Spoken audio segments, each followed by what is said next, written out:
Welcome back to another Stardew Valley opening video Today we are on to the golden mystery boxes. We're going to open 250 of these, well I guess 270, and we're going to see what we get. Today I'm after the golden animal cracker, which is an item you can get. There is only a 0.5% chance that we'll actually get it from opening these boxes, but we're going to see what happens here. And the reason that I want the golden animal cracker is because you can put it into fish ponds or give it to pigs, I do believe. And basically what it does is it doubles their outcome or their roe production, right? So basically if you throw wind into a fish pond, you can get way more roe, especially if you put in like a legend fish, which now in the 1.6 update, you can now put legendary fish into the fish ponds and then get their roe and make a ton of money once you age it in the preserve jars, which is the way that I would recommend instead of just selling the roe as is.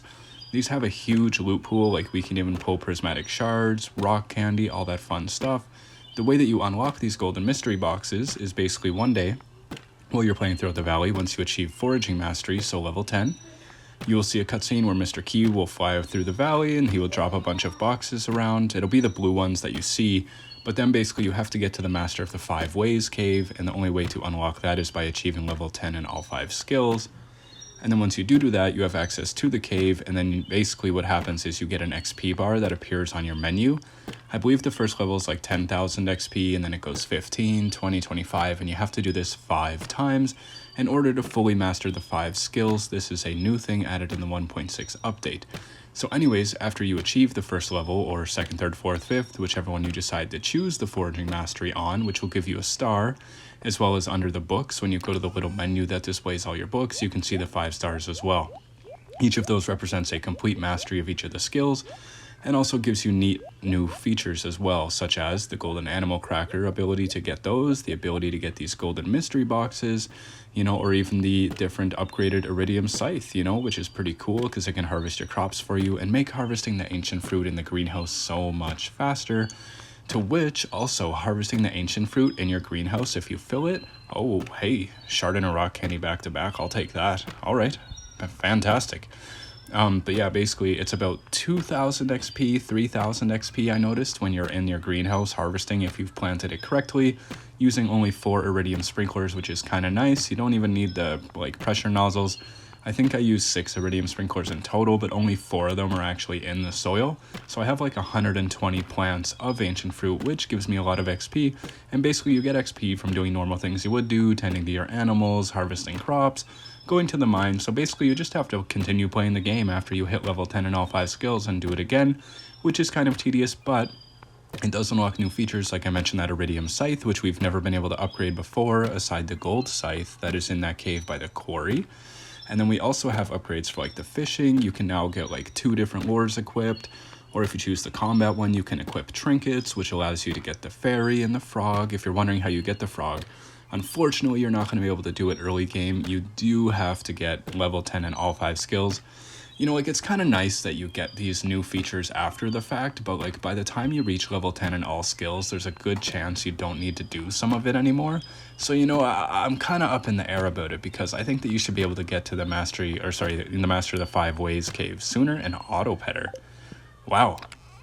Alright, well I don't gotta go to Skull Cavern for those if these will give me them, but also getting these can be a pain as well. They're not super common to come across. Saving them up took a while. I'm on year 10 on my file actually, so I've put in a lot of hours, and I'm gonna do a tour on it as well. Yeah, my farm's got a lot going on. I have so many pigs and ostriches. If you didn't know, you can get ostriches. All you gotta do is complete Ginger Island. In the museum, basically, you have to do all the donation of the bones, like the snake and the weird cat thing and the bird, the frog, whatever the case. Anyways, basically after you do those, and you also have to do the tests inside the museum, like it'll ask questions like how many purple flowers are on the island. I didn't realize this, and I was like, why in the world do I not have the recipe for the incubator? I was like, bro, how am I ever gonna get ostriches? Also, when you find your first ostrich egg, never ever sell it, because then you're gonna have to grind to find another one in the mines, which is a huge pain. And ostriches are great. They basically give you, I think it's like 10 mayonnaise or 12 from one ostrich egg, because understandably they are a lot bigger. So when you put an ostrich egg into the mayo makers, you get way more. Alternatively, once you do get the recipe for the ostrich incubator, you can then make a whole bunch more, and then you've got a bunch of little guys going around making little honking noises. I personally love the ostriches, love seeing them around the farm. And I recently also just hit perfection, which allows me to now have the golden chickens and the golden eggs, which, I mean, Yeah, it's a cool little reward, but I mean, having golden chickens before you finish the game would have been nice too, you know? There's so many different animals in the game, like we got the normal chickens, and if you didn't know, when you are buying chickens at Marnie's, you can see at the top of your screen, it will tell you what color, it'll say white or brown, or blue or gold, you know, whatever the case may be. To which, if you're wondering, you can also get black chickens as well. They're called void chickens, which you get from void eggs. You can have a witch cutscene come in and she'll fly over your farm and drop a void egg or turn one of your chickens to a void chicken. You can also get the blue chickens, which you have to get chained to 8 hearts. Don't worry, you don't have to live with him because his room is filthy and I hate it and he ruins my house every time. I often opt to go with Krobus as my roommate instead of marrying and whatnot, but Leah is a close second. I very much like the outdoorsy, foragey type women, you know? So hey, she's right up my alley, which is pretty cool. Could teach you a thing or two, both in the bedroom and in real life skills. So hey, you know who to choose. But yeah, anyways, you know, this game is overall great. I've spent so many hours in it.